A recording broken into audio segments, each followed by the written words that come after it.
So broadly, when we kind of look at this balancing act, when we think of content instruction, I was a history major in college, of all things. What do you think instruction was like for me? What were the teachers primarily doing? Right. It was mostly. Yeah, there was a fair bit of that, but there was, even though there was some kind of forum type discussion classes, the bulk of the instructional content was very much lecture-y. I think that we kind of give that a bad name to some extent these days, and it's not really fair, because a lecture is a perfectly reasonable way to impart information to students. It absolutely is. But is that necessarily the best way to teach language? If you think about it, let's say you want to learn tuba. It's a very popular instrument these days. Lots of people are picking up the tuba, I understand. And so in order to learn a tuba, you understand that Wake Tech has a lecture series on being a tubist. And so you go and you spend 10 hours in tuba class, and you listen to an instructor talk about how to play tuba, tuba scales, tuba fingerings, what massage therapist you should go to after you've been walking around with a tuba, so on and so forth, and you finish the lecture series, and how are you at playing the tuba? You're completely, utterly, and totally incapable of playing the tuba. So language classes are very much the same way. We try to get very hands-on with students, so they're not listening to us speak, and they're actually doing the thing as much as possible. So we're going to look at some ways where we can help encourage a classroom like that today. I also want to talk to you a little bit about us, our life experience, and our students' life experiences. Just a show of hands, I heard through some of that some of us have lived abroad before. Raise your hands. Who has spent a significant amount of time in another country? I have lived there. I have a daughter that's overseas now. Oh, post-FaceTime daughter living overseas. So it's easier on you than past generations, perhaps, but still scary, I'm sure. What's the time difference? I was 12 to 13 apart from my family, so every now and then I'd still get calls at 3 a.m. How are you? I was the one making those calls, but never get time. Yeah. It's been 3 years. How do you not? It's going to be a great day. Yeah. I already had today. Don't worry, it's going to be a great day. So, yeah, I think Karen sort of jumped into what this experience of living abroad is like. We know what it's like to live in the United States. I know this is the place to be in the world, apparently. What's our lifestyle here like? Are you guys busy, or have a really relaxed schedule? Yeah, it's crazy busy. I was up at 5 this morning, and that's probably true for most of you guys. We've got, particularly in education, we work hard, right? Right? We teach all of these different classes. Our schedules get wonky. There are times when I'm doing morning, night splits. We've got all of that. And plus, we have kids, we have side gigs, we've got pets, we've got hopefully hobbies, loved ones, and things that we want to do in our free time. So our students have all of that, we hope, in their lives, right? What else do they have in their lives? Whenever they want to leave the house, what do they need to bring with them? Yeah, something. I mean, fortunately, we have dictionaries in our pockets these days, but living abroad, any normal, simple task that any of us would have to do, there is an extra layer of difficulty on it. Suddenly we need vocabulary for it.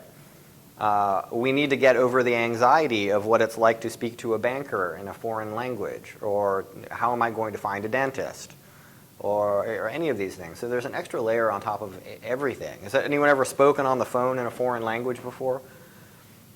How does that feel? Yeah, a little bit totally terrifying at first until you get a hang of it. My wife is a fluent English speaker, and whenever we get a call on the phone from a doctor, she's just like, here. She just doesn't want to do it because it's annoying, frankly.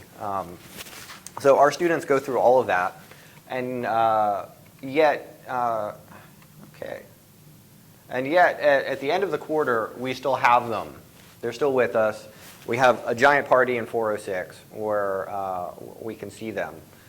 They stick with it. So well, we should definitely applaud them for their efforts, and we should applaud you for trying to help them after they leave ESL. So why am I getting into this? Our students are, one, a bit stressed out because they're dealing with foreign life, and two, they're taking a class in a foreign language. Who here has ever done that extensively? How is language learning? Is it, when you first start in a language, what does it feel like? Scary. Yeah. I was a child, so it was even scarier. Oh. I was learning here, and I remember I was having my first call, and I had to close my eyes. Okay. In order to make sure that I had my 100% concentration in the phone call. Right. It really is intimidating. We're asking a lot of our students in language classes. I just made a silly thing about lecturing in tuba, but the reality is showing someone how to play Mary Had a Little Lamb on tuba and then saying, okay, now you come up and do it in front of 30 people. That's also pretty scary in its own way as well. And in psychology, there's this general term called an affective filter, which is, I'm sure this is something taught in education classes as well. Has anyone heard of this before? Yeah. What's going on with this? In other words, it's something that you need to get past. It's a level of agitation and nervousness that you want to try to bring down a little bit so the students are able to actually be capable of learning. Right now we have some people sitting in the back row, so it indicates to me that their filter was high when they came in the room, and in order to relax a little bit, they thought they'd sit in the back and get away from the scary ESL teacher a little bit. And that's fine. That's fine. We can do that. It's cool. I like the back row too. Yeah. So anyway, a lot of ESL methodology kind of plays to this in one way, shape, or form. It's something that we think a lot about when we choose methods. And if you ever have a sec, you should go look at Karen's classroom, just because you kind of walk in there and you're like, this is nice. This is a nice classroom. I could sit in here and relax for a little bit. So we're going to consider that when we think of when we talk about some of these methods here later today. All right, so just in terms of a broad agenda, these are kind of the things that I want to talk about. We got through our students.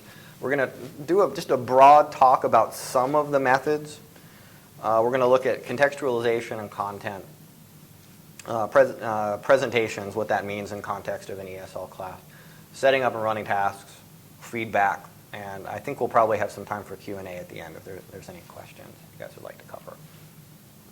Okay, tell me about this beautiful picture. Yeah, it is. Which Joker? I guess this matters now, right? This was played by Heath Ledger back in, I think it was 2008. It's classic film now, I guess. Tell me about his face.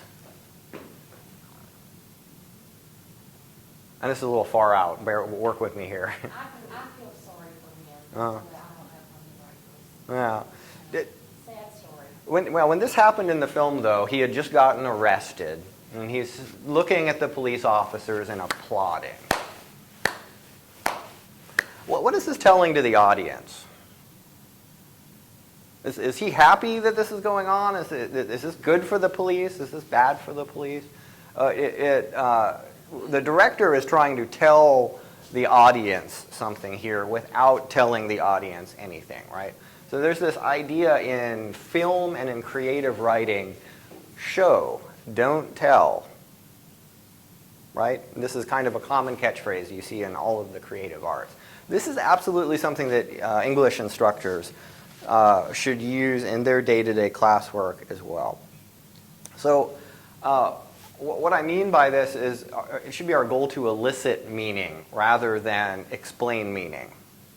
Do something in the classroom that has the students understand what's happening without even invoking the definition of the word.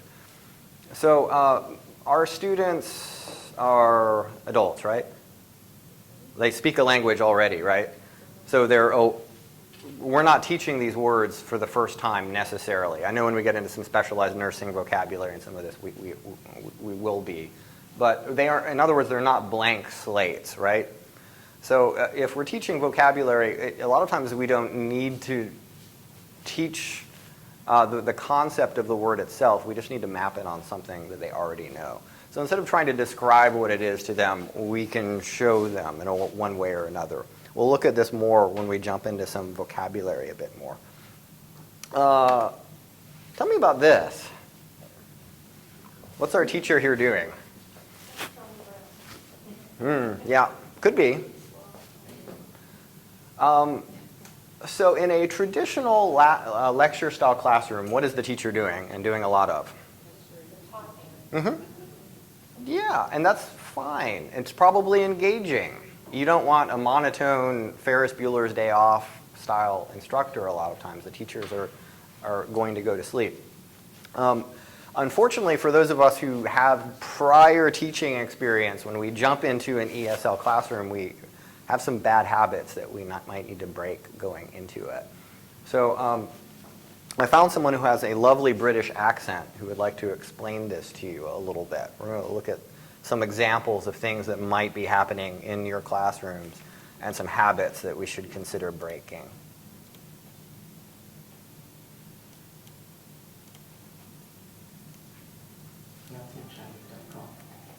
I'm Jennifer Colbert, and this video is the start of a series on classroom management. This one's about teacher talk. Don't forget, if you like this, there are lots of other videos on the site, and there's also a Grammar for Language Teachers course.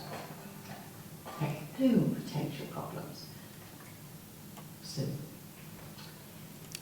I do recommend all of the videos in the series. We're not going to shoot through all of them today. If you'd like some more information on it, I'll be happy to give it to you after the PD. But today, teacher talk and language break. So there are some potential different problems with teacher talk. I think there are two potential problems. One is the quantity of talk in the classroom, and the other is the level. So let's start by talking about the quantity. Now, teacher talk isn't a sin. Teacher talk can be really important for language input and for listening practice. It's likely that the most listening practice that learners will get in the class is listening to you talking. So it is important, it does have a place. Don't feel that it's a sin and you cannot talk, because of course it's important. But there's a balance to be had between teacher talk and learner talk. It's not necessarily even either, that's just a nice picture. So if you do this to your learners, what is likely to happen is this. And even if you are enthusiastic and engaging in a sort of lecturing style, this isn't going to help them learn English, because learning a language is a practical skill. In the same way that swimming is a practical skill, you have to get into the pool and do it. So it really is important that there's lots of learner talk. They have to actually do. They have to actually participate. I think that problems often arise because of nerves, especially for trainee teachers. If you're in front of people and you're feeling a bit nervous, what you're likely to do is talk, and that can be a problem. So TTT is something that trainers might often talk about, and this stands for teacher talk time or too much teacher talk, one or the other. Let's have a look at a couple of situations and see what might be happening. Look at this. I hate it when there's a silence in the class, if no one's speaking. I usually open my mouth. I figure it's probably good for them to have some more listening practice anyway. Well, it might be, but I think the problem here is this fear of an awkward silence in the class. This is not to be flipped. It might be that learners are actually thinking and figuring something out. This can be a particular problem at the beginning of classes. When you first stand up, they're looking expectantly at you, and you talk. What would be better would be to give them something to do. Set up a pair work activity immediately. Get them talking. This will give you a chance to take a deep breath and relax a little bit and get your thoughts straight. So that would be a good idea, rather than you keep talking. Here's a situation that happens frequently. Oh, pay attention to this one, everybody. Something of this nature.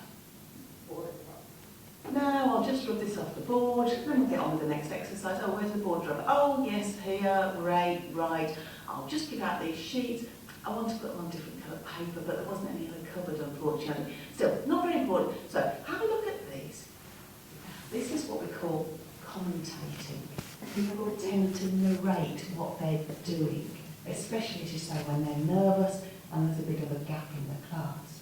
By the way, every instructor in this classroom has totally done that. A lot. There's a simple answer to this, and that's don't do it. It really, especially with low-level classes, it's very difficult because if they're confronted with a lot of language like that, they probably don't understand and it's confusing. So try to curtail that if you can. Here's another thing that often happens. Can I have your attention? Thanks. Right, if you're ready and it's not too much trouble, could you possibly find your books in your bag and open them up to page 56, please? You've all done this too. If you're standing up in front of a group who you're not very familiar with and you're being watched and you're in a formal situation, your instinct will be to be polite. And what happens in English generally is that if we're polite, we use more language. And so this happens. What would be better? Page 56, please. And show them, demonstrate.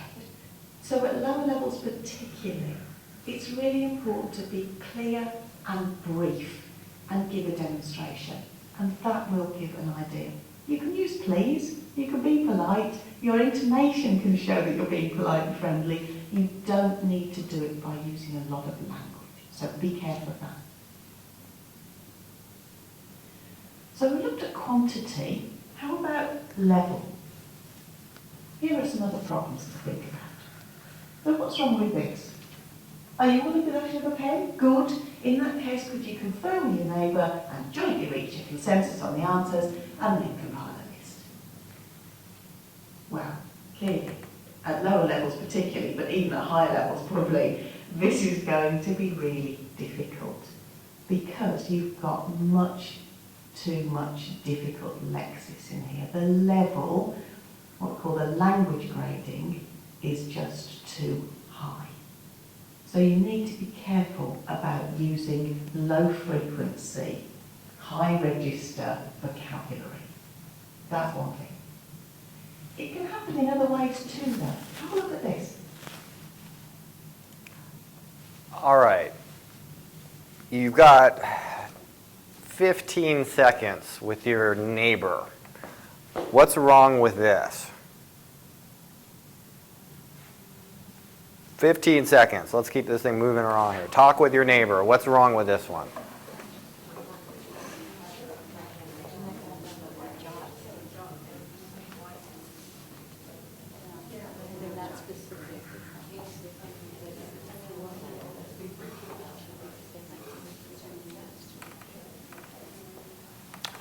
What's wrong? Not specific enough. Not specific enough? Great.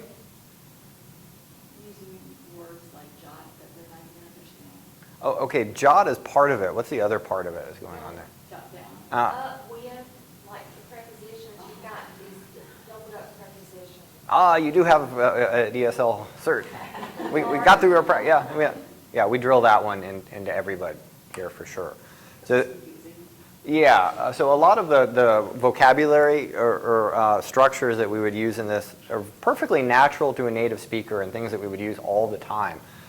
This verb plus preposition is called a phrasal verb. They're very idiomatic. I currently have 3 au pairs in my methods class, all of whom are fluent English speakers. Their English is great. And they find these to be impenetrable. They have a very difficult time following them. Even sometimes generationally, Americans, your grandparents might have a hard time with young kids' use of phrasal verbs even, if you pay close attention. So instead of jot down, what could we say? Okay, say write down itself also is a phrasal verb. What does that mean? We're going to write down? Yeah, just write. Can we avoid the preposition there? Come up with? Well, is that useful there? What else could we say?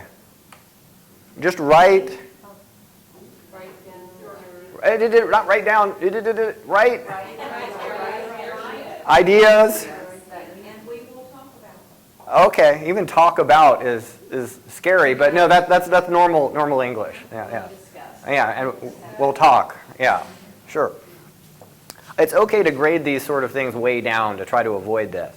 This is going to be really difficult for all of you because everyone speaks like this, right? Jot down a few ideas that you come up with, and then we'll look over them together.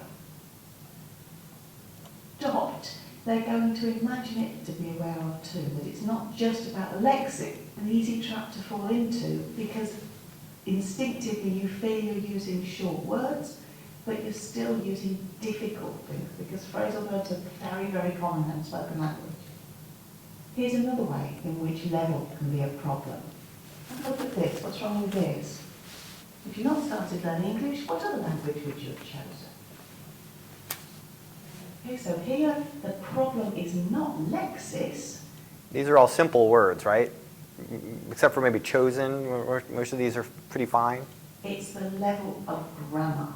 The grammatical structures here are really difficult. So that's something to be aware of too, that it's not just about the lexis you use needs to be simple, but also about grammatical structures.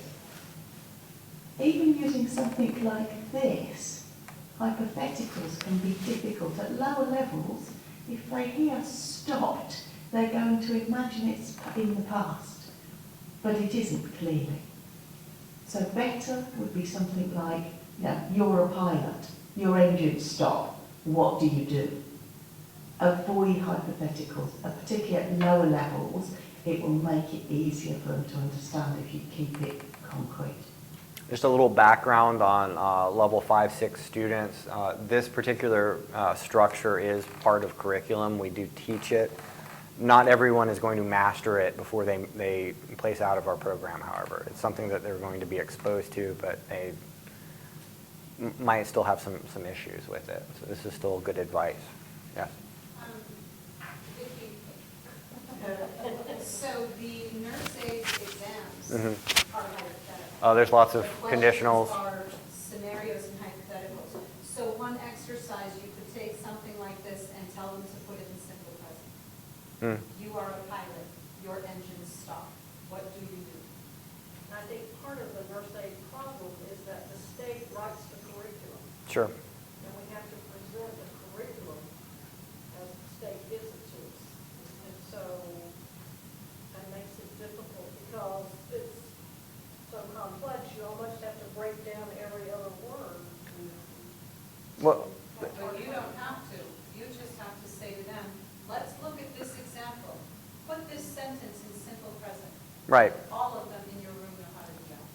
They all know simple present. We teach it first. Yeah, and it probably is worth noting to the level 5-6 instructors, hey, try to sneak conditionals in there for the benefit of the nursing students. So that's just part of something they're going to have to be prepared for. That's good to know. Would having some samples be helpful? Some of those kind of scenarios, you may not be able to give materials to some of them. Well, that's what we talked about after. But could you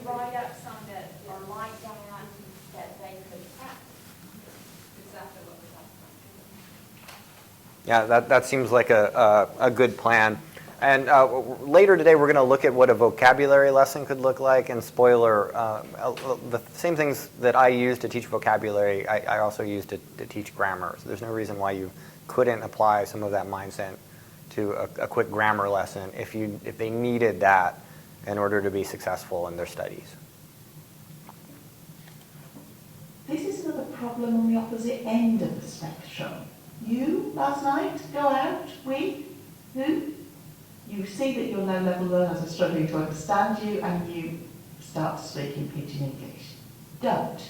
They need a natural model. They need you to speak a little bit more slowly than you would normally. They need you to use simple lexis and simple structures. And in that way they'll understand, but they'll also get a good natural model, which will stand them in good stead as they go through the language. So of course, at different levels, you're going to grade your language differently. Okay, so that's the gist of that. TTT is a very standard industry term acronym. You'll see it in virtually any ESL certificate that you take in anywhere in the world. And I think she does a good job of kind of giving you both sides of that. You shouldn't be so afraid to talk in class because you're a teacher, you do need to teach. But you should think about the words that you use. And when you're doing a standard content-based instruction, it could be that you don't need to think so much about that. When you're doing your lesson plan, you don't need to pay too much attention. You can write a note, hey, talk about thing. And that's enough for you. You can go out and talk about it. You can lecture on that point. When you're new in a classroom of English language learners, that's probably not enough. In your lesson plan, you should really think about writing down all of the presentation that you're going to do and really have a good look at the words that you're using. How many syllables are you using? Are you being overly flowery? Are you telling needless jokes? A little bit offended here at myself for that one. What are you? Students like my jokes. Yeah, I like to think they like mine too, but sometimes I wonder, am I saying them for my benefit or for my students' benefit? Right. So at least be self-aware with that sort of thing, right? Particularly, where in the United States are we, my friends? Right. Us Southerners love using 50 words where 5 would do. So, if you are from the South, especially, be especially aware of this overly flowery language. Think about it when you're writing out lesson plans. Start writing this stuff down. Even if you are a very, very experienced teacher, you might want to practice this sort of thing a little bit before you go out and teach your lesson for English language learners. There's in addition to TTT, we also have the TTT of PPT. What I mean by that, have you ever set foot in a classroom and I'm running a risk of having tomatoes thrown at me now. I know this, and I'm ready to duck if need be. Have you ever walked into a classroom and there is a full paragraph of text on the PowerPoint? Does that ever happen to you? Don't do that. Stop it. Really, next time you think about doing that, just while you're typing, stop. Stop, bullet points. It's not good for native speakers. It's terrible for non-native speakers. What are they doing when that's up there? They're not listening. Right. They're absolutely not listening to you. You could be just, saying anything. And you could be, I don't know, repeating a movie script. And they would have no idea that you weren't talking about whatever it is that's on the PowerPoint at that time. Right. They're laser focused on that, writing things down. How much of that are they understanding? Nothing. They are focused on writing it all down. They're probably not getting a single word of that actually going in their minds. So just out of habit, this is a really busy PowerPoint slide for me. This is about as much as I ever put on anything. And I had to fight myself to get the last one on there. I didn't want to do it, but I did anyway. So think a lot about those PowerPoint materials before you use them. Tell me about this one here. Well, what is that? Yeah, sure, they've got that in the table. Who are they, would you think? Yeah. Where are they looking? From their own side. Uh-huh. Are they looking at other students, or are they looking at the front of the room? Yeah, what can you guess that they're probably doing here? Some sort of group work, right? So why would we kind of, first things first, spoiler, in ESL classes, we have a strong preference for group work. Why do you think that might be? Because some people have stronger language experience than others. Oh, that's a very good observation. So let's think about that. Someone in your group has stronger experience than others. What does that mean for the group? They could lead or they could dominate. They could lead the others or they could dominate. It could go either way, right? But it could be that you have a language learning opportunity there. You've got the language learner teaching another language learner. And what are you doing? Yeah, you're sitting, well, yes, you're monitoring. No, I'm kidding. No, that is what you should be doing. You should be walking around the room, making sure everyone is staying on task, seeing if any help is needed. But the benefit is you've got one learner teaching another learner, one learner learning from the other, and what are you doing? Saving your throat for another battle, right? So this is letting you get out of the way, letting the students get the practice in. That is better for them, it is better for you. So you need to get comfortable disengaging yourself if you are not needed. And that kind of goes against every instinct a lecturer might have where they want to be in the spotlight most of the time. But get comfortable with the idea of saying, okay guys, do this, and then just kind of relax and let them do it, see if they need any help. That's what we should be going for. Okay, so in terms of methods, it turns out there is an ESL methodology called content-based instruction that is basically designed for what we're talking about here. The bad news about it, and why we're not jumping into it immediately as the thing that's here to solve all of our problems, is it assumes that you have a background in some other methodology before you jump into it.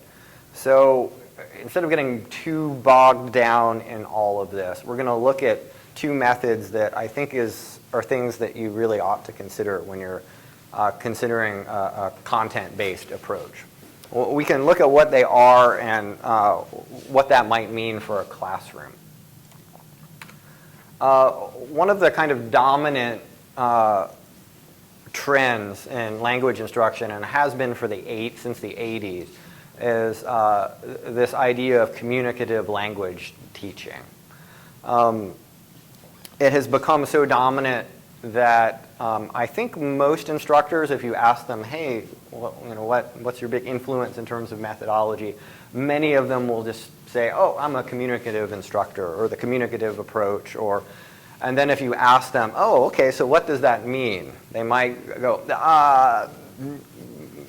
and it has sort of become, it means just everything and anything to anybody.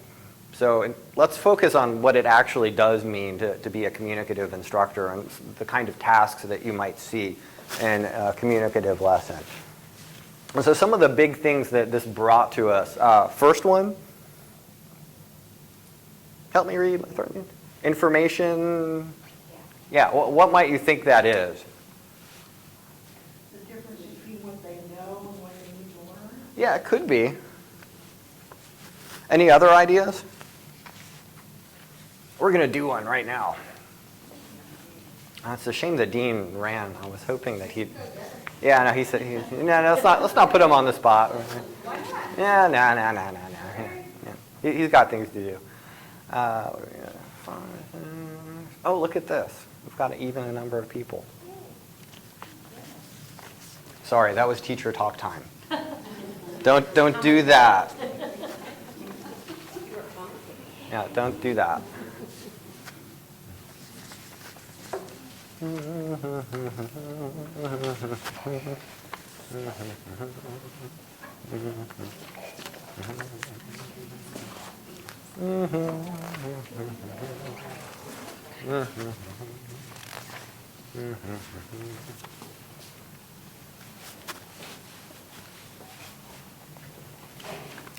have given each of you a picture. I have given each of you a picture. They're similar but different. I want you, if you are A, to find B. If you're B, find A. Talk with your partner about your pictures. Find the differences. You may not show your partner the differences. You may not show it to them. You must talk to them.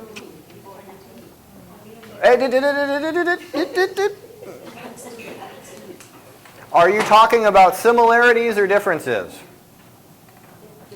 Similarities or differences? All right, you're looking for differences, yeah. Can you show them your picture? No, what must you do? Okay, if you're A, are you finding an A or are you finding a B? If you're a B? Great, go. How many differences did you find? And what did you find? That's okay, let's talk about them. What did you see? Oh, okay, what about the... 3 birds versus 6 birds. Oh, okay. The dog running versus sitting. Oh, okay. Oh, the bucket up versus down. Oh, give someone else a chance now. I know they're all just... The glasses of the running lady. Uh-huh. Glasses on the nose. The first looks like one is with dots and the other one is with Oh, yeah, right. I think that was one too. stripes. Yeah. Yeah. Anything else? The umbrella had, I think our B had more stripes. Uh. And the dog, it didn't have stripes. The man is wearing a shirt Yeah. and versus not wearing a shirt. Oh, okay. And the dog is sitting. Yeah, the dog. Good. So this is an explicit info gap. So what is the info gap here? Do both people have the same information? No. And they have to find a way to navigate it. So generally, if a task is considered communicative, it has an info gap. It has some element of choice. So what's the choice here?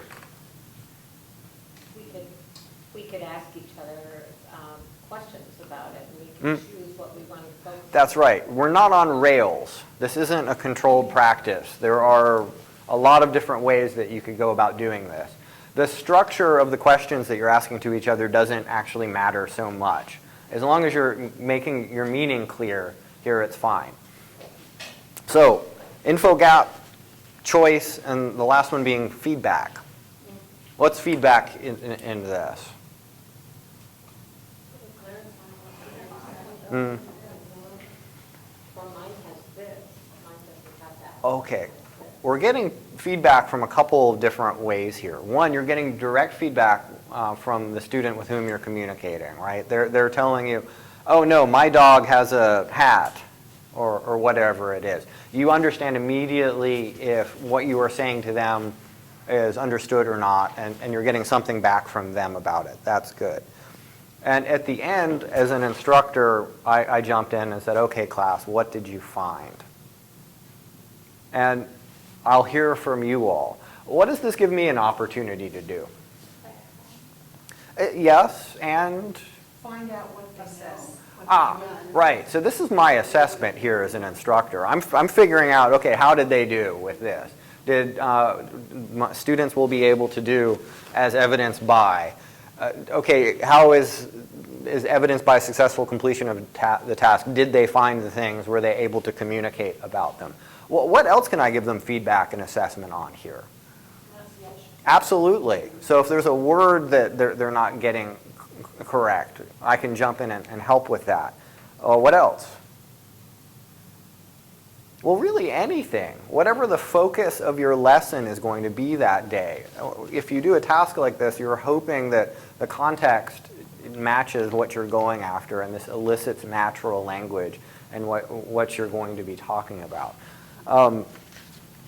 It could be vocabulary. It could be the round thing with the teacher. You get under it with the sun and the, what do you call that, right? If maybe they don't know how the word umbrella, or is that an umbrella or a parasol, or whatever, sun umbrella. Yeah. So you as the instructor should probably know the vocabulary before you teach the lesson. But this is the point, that you can jump in if you find the students have gaps in their knowledge here. You can help them with it. What did I give you a presentation before doing this? What did I teach you before having you jump in and do this? I gave you, that's it, right? We're going to talk about instructions later, and we're going to talk about the mistake I made and all of that later as well. But did I present anything? Did I say, hey everyone, this is a dog. This is a beach. This is an umbrella. Right, well one, I assumed that you're all native or near native speakers, so you'll probably be able to handle this, no problem, right? But even using a deep end approach like this with lower level students, that could be fine. It may be that they don't need that presentation to start and start talking about it. And through the feedback, you find out, oh, okay, this is what I need to present on. So instead of giving a 10-minute long presentation about all of these things, you know that, oh, I can trim my presentation down to 4 minutes and just focus on the things that they don't know. I can reduce my teacher talk time. I can get them in another task and practicing faster.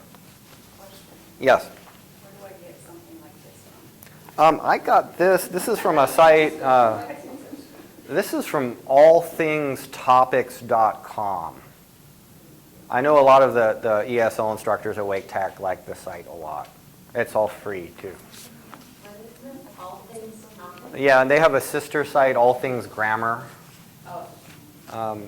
And it's a good free resource. It's not without its problems, but I will leave it to you as experienced instructors to decide what content there works for you and what doesn't. Regrettably, there is no perfect ESL material anywhere. There's some good books, some good websites. None of it is perfect. None of it will be exactly what you need for your class ever.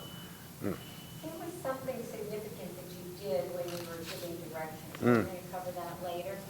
Just instructions in general? Yeah, we'll look at instructions in depth in a little bit. That's a key thing that we all need to talk about. Before you move on, Jason, a quick note I want to make. When you're using online resources, just be aware that mixed in with the adult ESL materials is the materials for children. And so sometimes you can use materials designed for children with adults, and it's fine, but sometimes it's insulting for our students. Sure. If it's written in Comic Sans and it's, got little cartoon pictures or it says things about children, sometimes they kind of laugh and they're like, yeah, I'm like my kids. So it's not just this idea that, oh, we're teaching you with child materials. It's hitting these chords that back home, without intending harm, their children laugh at their accents, or their children laugh that they don't understand their homework. And so we try to maintain some awareness of. Absolutely.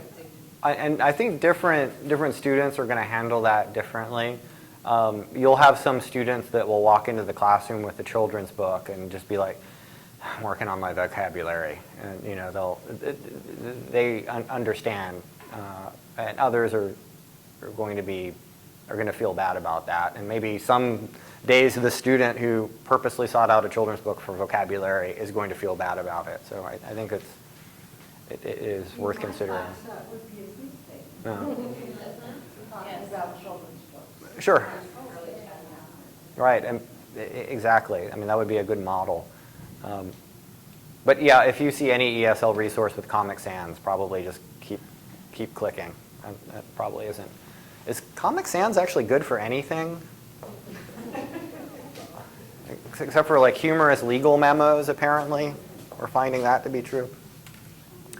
All right, so information gap is something that you will find in a lot of these. And this is an explicit information gap, right? There are two pictures that are different. Information gaps can be a little bit more, they can come in a lot of different forms and be a little sneaky.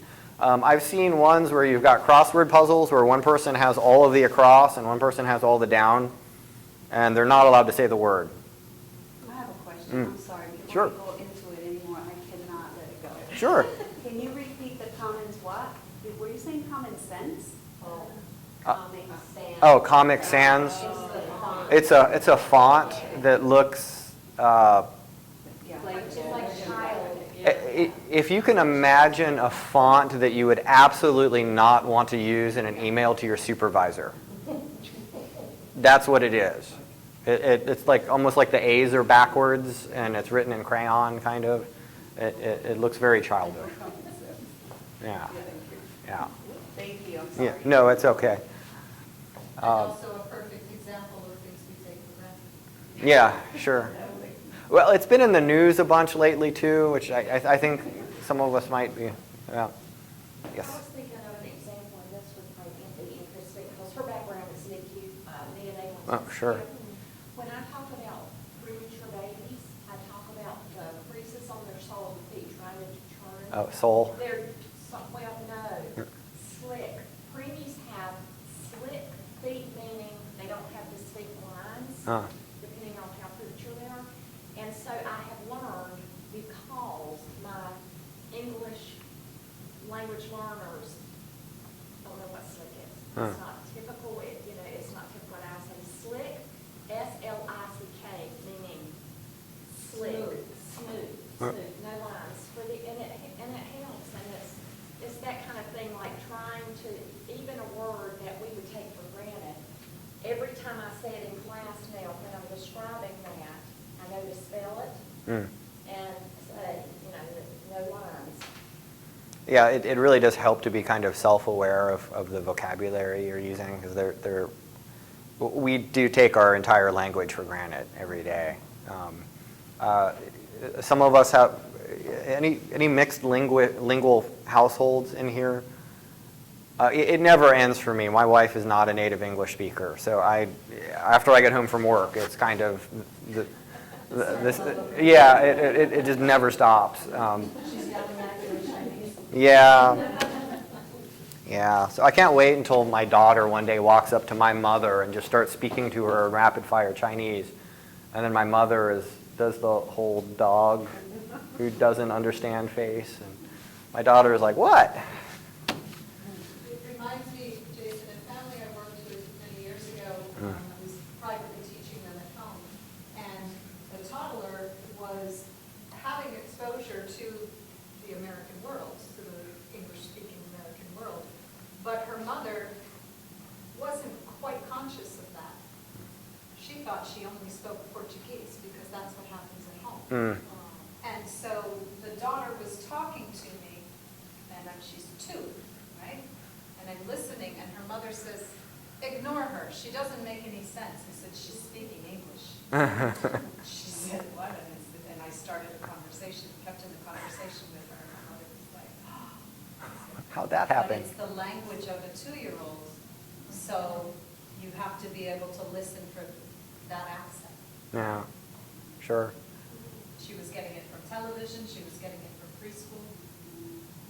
Yeah, this is a bit tangential, but the alphabet song rhythm in Chinese is different than the American alphabet song rhythm. Like, they do a different thing with the LMNOP part, and it concerns me greatly because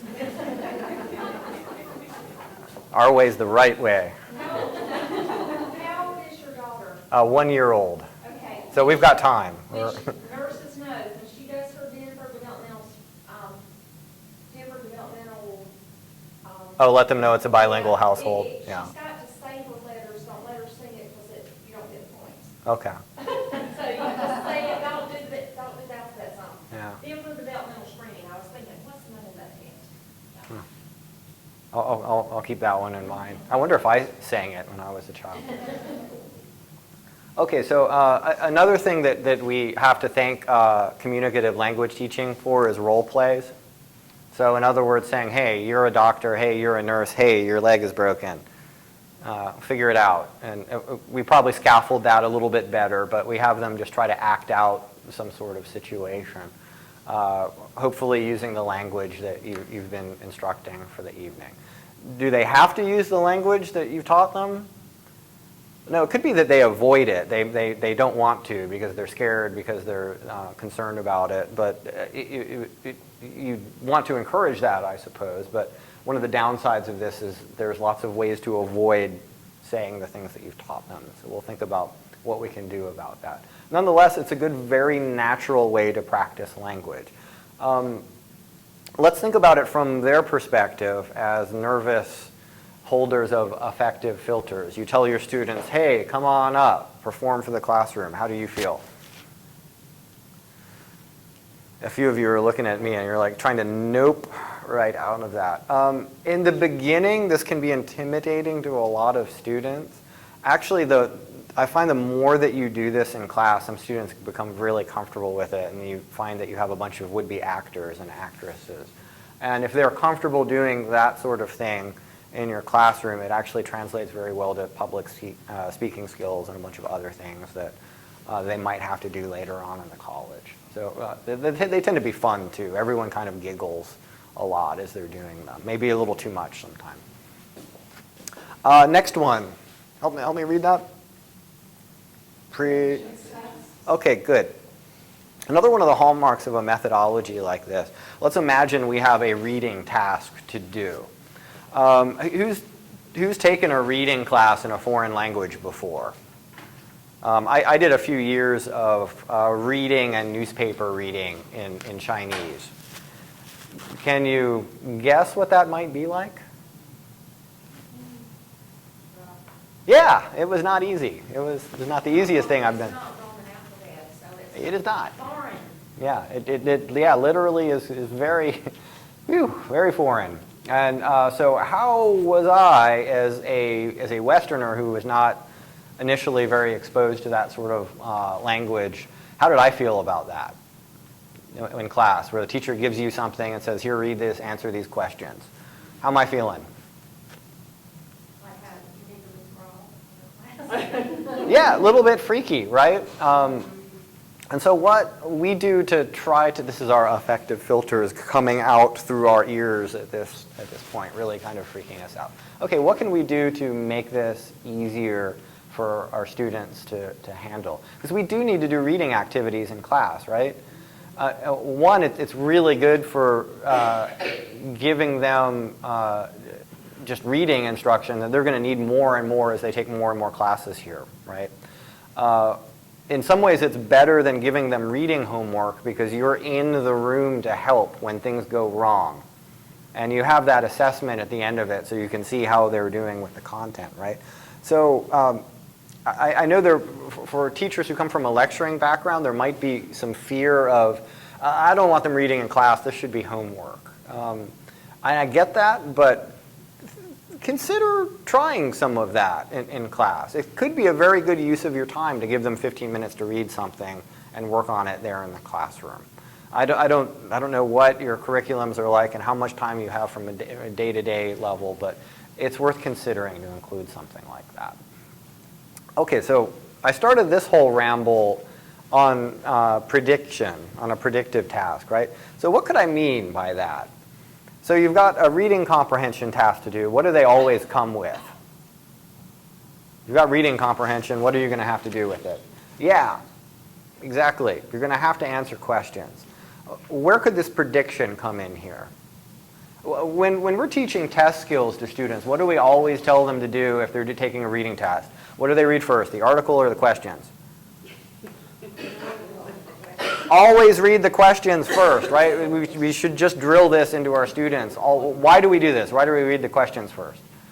So we know what material, what the answer we're looking for. Right. Yeah, and so this helps us focus on what we're reading. What else does it help us do? We're not jumping into this article blind. It makes us feel a little bit better about it, right? And it could be that there's this much article and really we're concerned about this much information, right? Yeah, so, right, it just makes us, it makes it less intimidating, where I go, oh gosh, I have this big piece of paper, but I know I just have to answer these 3 things, so maybe this isn't going to be so bad. Okay, so how do we make this communicative? All right, we give out the questions, and we get our students in pairs, or small groups maybe, and say, okay, read the questions to each other. Guess what the answers might be. So here they are, they're working on these questions before they've seen the material. This does not work for everything, of course. Sometimes the correct answer to that, guess what the answer might be, is going to be, I don't know, teacher, I'm going to need to read the article. I have no idea what this medical term is, or what, I think I need the article. But a lot of times they're going to be able to guess. They're at least going to do something in the realm of reason, right? And they're building up their confidence about doing this. They know that they are understanding the questions. And before they start reading, you can get answers from everyone. Make sure that they understand the questions clearly before they jump in. You say, oh yeah, those are good ideas to their answers to the prediction. So they feel a little bit better about this going in. They've confirmed that they know what they're doing with their neighbors. You've confirmed it to them. Everyone feels a bit better about this. We can jump in. You also have another assessment opportunity there when they're giving you their predictions. If you want to help them with pronunciation or something as that comes out, maybe that's a reasonable decision to do that. You can do this on reading tasks. You can do this on listening tasks. You can do this on anything where they have to go through content and come up with an answer. There's a way to add a predictive element to it. It helps them. It helps you. The last one is something that should be right on the nose for what we're trying to do in this, right? Authentic materials. What does that mean? Newspapers, brochures, magazines. Anything that a native speaker would reasonably use for this. Instead of printing out stuff from allesl.com and Comic Sans that is talking about leaving your toys at preschool or whatever it is, we're using actual real things that adults might need for something. In this case, a nursing exam or whatever it might be in any of the other programs we're considering this for. So teachers have to teach, right? Where's the teaching in that?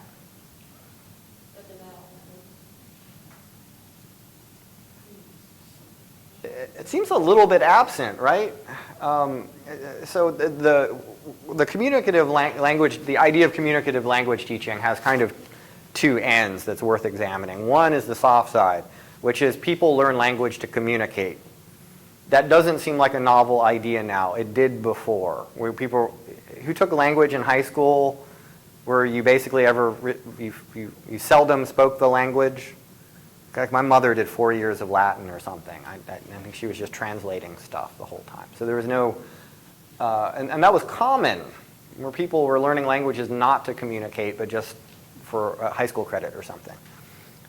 Now we know that's probably not always true. And the other side of this is people learn language by communicating. And so people got really far off in this kind of hard side of communicative language teaching, where they were like, no, I'm not teaching grammar. I'm just setting up tasks and having them do stuff. And through that, they will learn. And any ideas about how does that feel right to you? I think there again, you've got a balance. And it's more, the teaching kind of seems to be around the sides. It's a little bit at the beginning, it's guidance. It's more like you're a guide on the side rather than a sage on the stage. That's right. Yeah. Yeah. So more of that idea. Facilitator.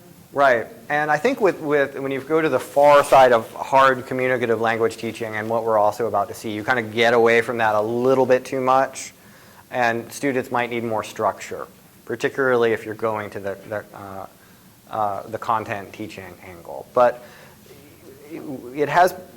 research indicates that it increases people's fluency. People do actually get better at using language. Their accuracy might not be great by the time they finish it, but they are able to communicate ideas quite fluently. Here's another thing that I think that we ought to look at, task-based instruction or task-based learning. I'm a huge fan of this kind of thing. I really wish I could become a task-based Zen master, but I think I'd get fired if I were to do it. And let me show you what I mean by this. So the first thing we have here is a hands-on approach with whatever they're doing. So imagine this. We have ESL class, right? You are my students.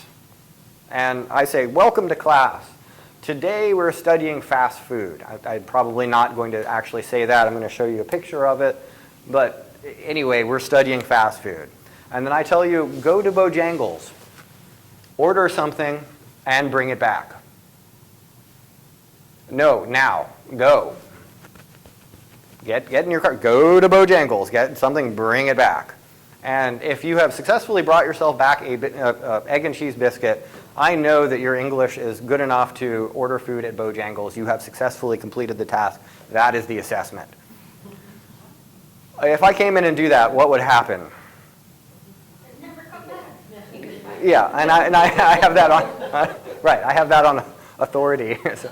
So this is a really hard end of this. If you're in a university campus, you might be able to do something like, everyone go get a library card. You have 20 minutes, come back. Maybe you can sell that to your department head. Maybe that's okay. They're not playing bumper cars all over Wake Forest Road to accomplish that. Oh, Bojangles is on Atlantic, right? That's even worse. So yeah, at any rate, they don't have to get in a car and drive anything, and there's actually a learning opportunity, right? Let's imagine this, a softer task-based learning where we're not leaving the classroom and there's no library cards or Bojangles. What kind of things can we have them do? Yeah, sure. And we do that sometimes in our parties, right? If we decide, hey, we're going to do pizza, it's like, okay, you're doing it, Jose. Get the order from the class, call them. Maybe interview a peer, varying levels of success. Yeah. I mean, again, that's why you monitor as an instructor, right? You're there to keep things from going off the rails. Yeah, sure. What was that one more time? So Interview a peer? Yeah. Or an interview? Sure, like a job interview type situation. Absolutely. So relative to the content areas that we Uh-huh. have here, so what are some of the like hands-on approaches to learning that they could?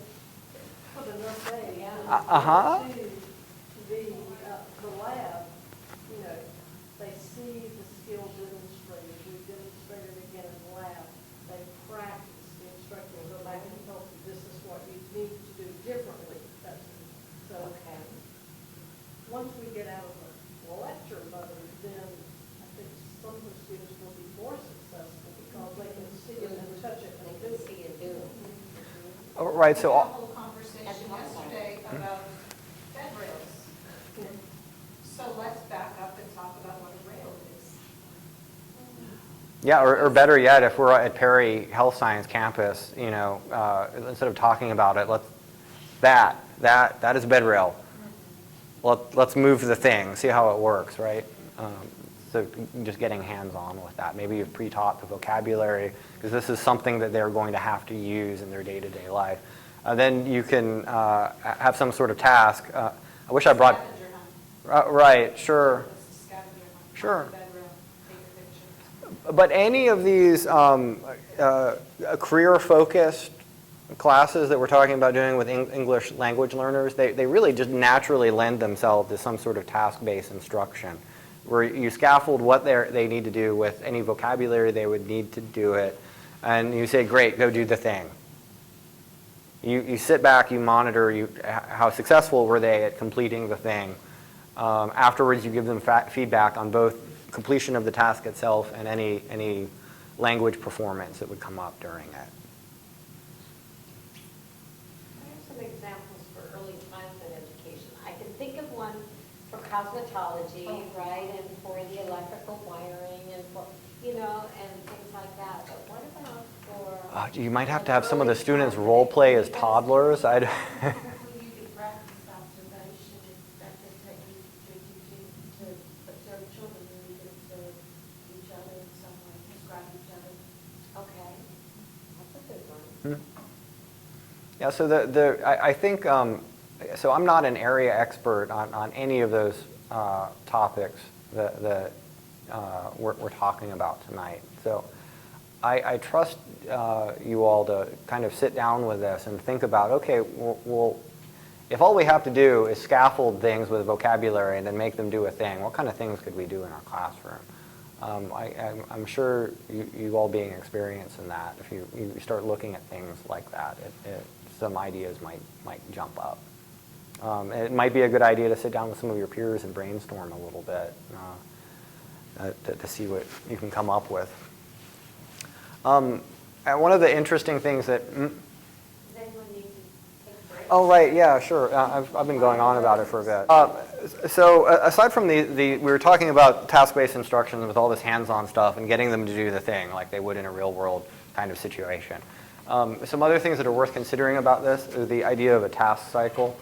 And what this is everything that you're having them do, there is some sort of pre-task, which, in other words, what it is that you need to do as an instructor to make sure they understand what's happening, either in terms of context or in terms of language that you want them to use. They do the thing, you give them feedback. Feedback being the assessment. So you've got some sort of instruction if you need it. Maybe you don't, but if you need it, that's where you do it. They do the thing. Feedback at the end of everything that they do. So you are assessing them with every task going on. Yes? And does an assessment always mean a quiz on this? No, it can be anything from, so tell us what you did. It could be that they're having a role play and you're just letting it go and taking notes. Hopefully we'll have a chance to get to feedback, just the ways that you can give it. But generally speaking, you can stop them in what they're doing, give them feedback on it, or you can let the thing keep going and after it's all finished, give some thoughts on it. They both have advantages and disadvantages. It could be if you're using a worksheet, and there are reasons to be skeptical of worksheets. They have a bad reputation. But there are creative ways where you can make them into group activities and have them work together on something. That could be a task. And how well the group completed the assignment could be an assessment as well. And the purpose of that ongoing formal or informal assessment is? So you as the instructor know how they're doing. Are they using the language that you want them using? If it's a skills or content-based instruction, how are they doing? We don't have to wait until after a big test every time to know whether they're getting it or not. And if they're not, okay, you have some warning and you know what to focus your next instruction on, right? So if you're looking at your lesson planning as a series of tasks, instruction, task, feedback, okay? You want, and